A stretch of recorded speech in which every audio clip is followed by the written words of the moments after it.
Selamat sore. Kali ini kami akan membahas isu yang sedang sangat hangat dibicarakan dan saya pikir ini sesuatu yang urgent untuk dibahas dan dijelaskan, yaitu masalah isu dana haji. Untuk itu bersama saya ada Bang Novi Vicky Akihari. Beliau adalah Ketua Dewan Pembina Benteng Putra Putri Republik Indonesia, seorang aktivis senior juga pendiri relawan politik sejak tahun 2012. Ya, terima kasih Mbak Tari. Assalamualaikum warahmatullahi wabarakatuh. Sudah dikasih kesempatan untuk menjelaskan tentang apa sih dana haji. Jadi dana haji ini sebenarnya dari tahun 2014 sudah ada undang-undangnya, Undang-Undang Nomor 34 yang mengatur tentang penggunaan dana haji yang dikelola oleh Badan Keuangan Haji Indonesia yang diketuai oleh Pak Anggito Abimanyu. Nah, di situ sudah dijelaskan bahwa penggunaan dana haji hanya kepada investasi yang syariah dan aman dan dijamin oleh negara. Jadi kalau ada isu-isu bahwa dana haji ini digunakan untuk proyek-proyek yang selain daripada bentuknya syariah, maka itu menyalahi undang-undang dan tidak pernah digunakan oleh pemerintahan Jokowi dari tahun 2014 sampai dengan saat ini. Itu kira-kira. Pertanyaan nih Pak Novi, Bang Novi, sorry, sekarang ini kan tiba-tiba banyak sekali tokoh ya, tokoh agama, tokoh masyarakat, bahkan politikus yang tiba-tiba mengangkat isu itu soal dana haji, padahal masa sih mereka nggak tahu? Saya pikir begini, kalau katakan mereka tidak tahu itu tidak mungkin, mereka pasti tahu. Tapi ada sesuatu di belakang gerakan mereka. Kalau kita lihat ini masif sekali gerakannya dan bentuknya, pola gerakannya itu sama aja kan.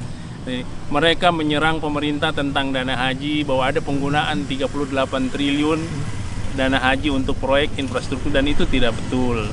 Akhirnya mereka sendiri menyatakan bahwa memang tidak betul penggunaan dana haji itu.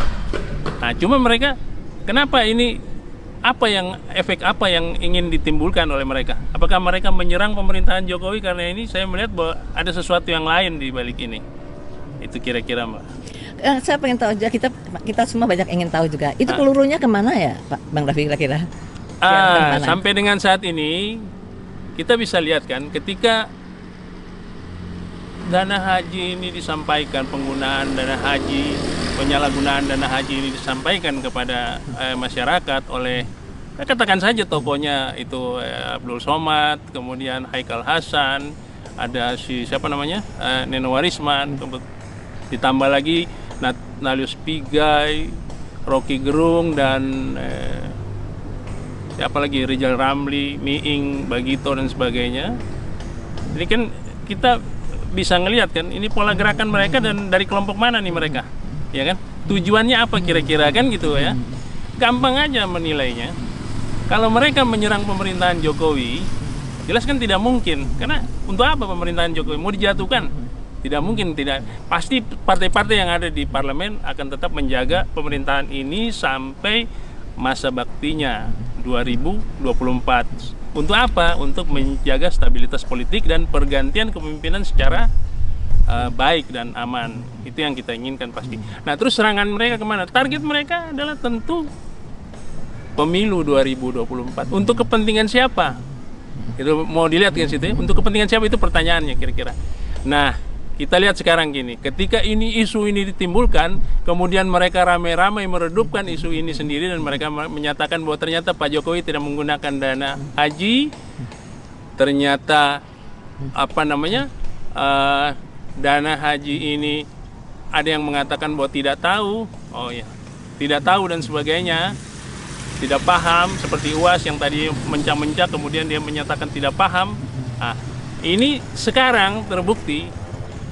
Ingatan kita kembali kepada tahun 2017, di mana Sohibul Imam Wiranu, kader Demokrat, mengatakan bahwa penggunaan dana haji itu pernah dilakukan oleh pemerintahan SBY.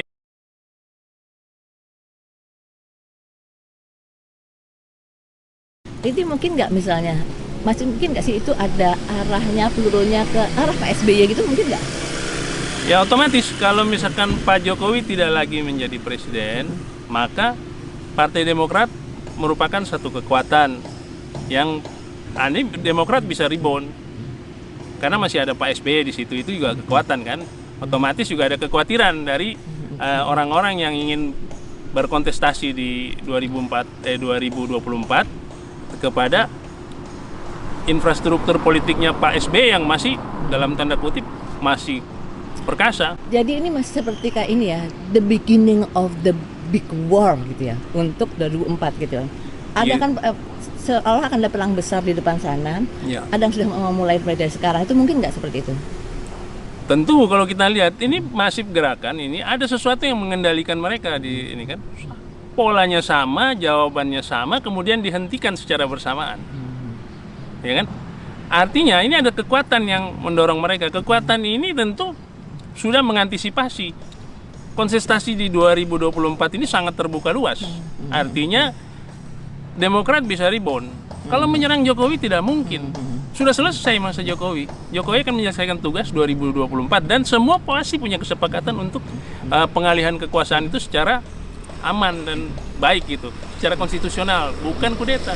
Nah, maka ini ada pemain. Siapakah di belakang ini? Kita lihat kembali siapa mereka sebelumnya.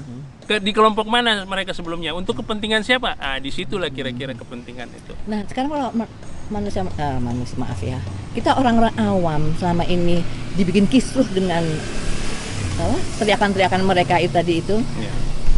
Yang terjadi sekarang ini adalah kekisruhan itu. Ya. Ada dampak apa dampaknya kalau mulai sekarang udah diciptakan kisruhan seperti itu gitu. Kita lihat kemarin ya, dua kubu. Di sebelah sini Pak Jokowi, di sebelahnya adalah Pak Prabowo. Hanya dua kubu. Tapi bayangkan saja, pertentangan ini sampai sekarang nggak habis-habisnya. Di bawah, walaupun Pak Prabowo sendiri sekarang sudah ikut dalam kabinet Jokowi, artinya menjadi pembantu presiden. Bagaimana kalau kekuatan ini tidak dua kubu seperti itu, mencair, artinya akan menimbulkan pertentangan yang sporadis di bawah. Nah, ini sangat berbahaya. Nah, pemerintah perlu cepat mengantisipasi ini. Bagaimana? Ini orang-orang ini yang membuat isu-isu ini harus segera diproses hukum. Perangnya dari 2024, khususnya dari sekarang. Ya, kita kan punya pengalaman di tahun 2017 di mana bagaimana rakyat itu dipecah belah sedemikian rupa lewat isu-isu agama, ras, dan sebagainya. Kan ini kan sudah nggak pantas ini terjadi di Republik ini. Kita masih berkutat di persoalan-persoalan yang klasik gitu loh. Nah, ini kan harus ada ketegasan pemerintah supaya hal ini dihentikan. Sudah jangan sampai terjadi mengulang peristiwa 2017 sampai 2019 lagi. Lelah ini bangsa ini. Kita konsentrasi pada pembangunan. Bagaimana caranya? Ya ini ditangkep-tangkepin aja. Orang yang membuat isu ini tuh kalau misalkan ini dikatakan mereka nih ustadz apa, kan kita bisa lihat dari belakangan ini kan apa antara kata kata hati dan perbuatan mereka nggak sinkron. Dan kalau orang-orang seperti gini dibiarkan terus-menerus, maka kita khawatirkan peristiwa 2017 sampai 2019 itu akan terulang kembali. Dan sampai sekarang saja pertentangan di bawah ini masih belum selesai. Apa harus ditambah lagi, diulang lagi? Jalan salah satunya mereka ini sudahi saja. Bagaimana? Tegakkan hukum. Pemerintah harus serius menegakkan hukum menghadapi yang begini. Nggak boleh lemah gitu. Kelompok-kelompok ini kan akan selalu cari celah, cari isu, cari kesempatan untuk berbuat sesuatu. Entah itu targetnya di tahun sekian, tapi isu-isu yang akan dimainkan sama dia selalu ada gitu. Sekarang ada dana haji segala macam. Itu sebetulnya menurut Bang Novi, mereka itu tukang kentong atau gimana sih? Bukan.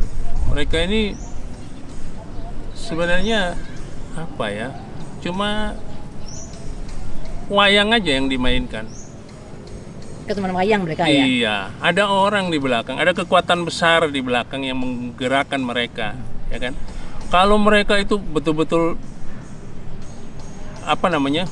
bertuhan, kan nggak mungkin mereka tega-teganya itu mengeluarkan statement-statement yang membohongi masyarakat, apalagi mereka itu labelnya ustadz, labelnya itu selalu yang dibawa-bawa tuh label-label agama.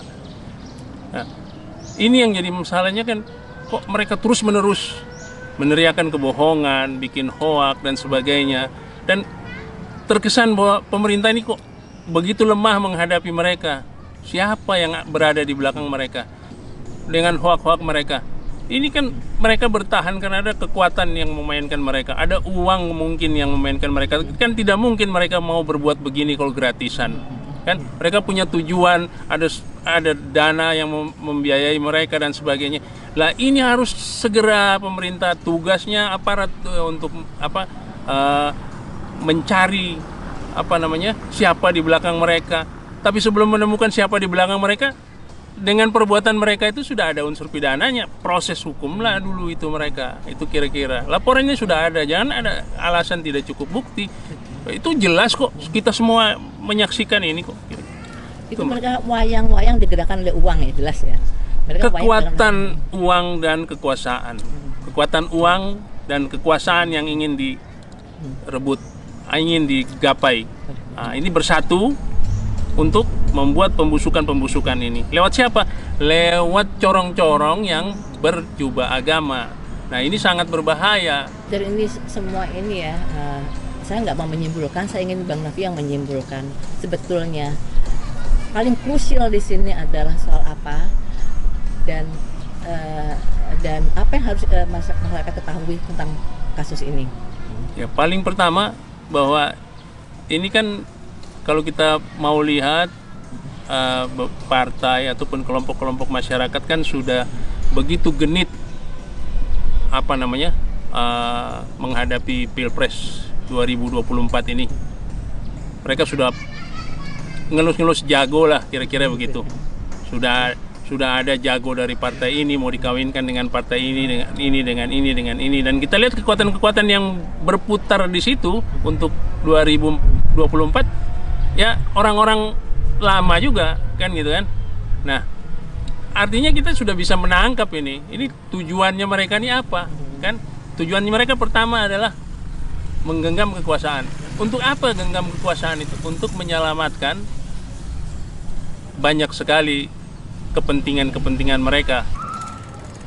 Kapasitas Bang Novi sebagai ketua dan pembina BPPRI. Ya. Saya kira BPPRI punya tugas apa ya di sini? Pertama, BPPRI itu organisasi masyarakat yang kita bentuk pada saat Pilpres 2019.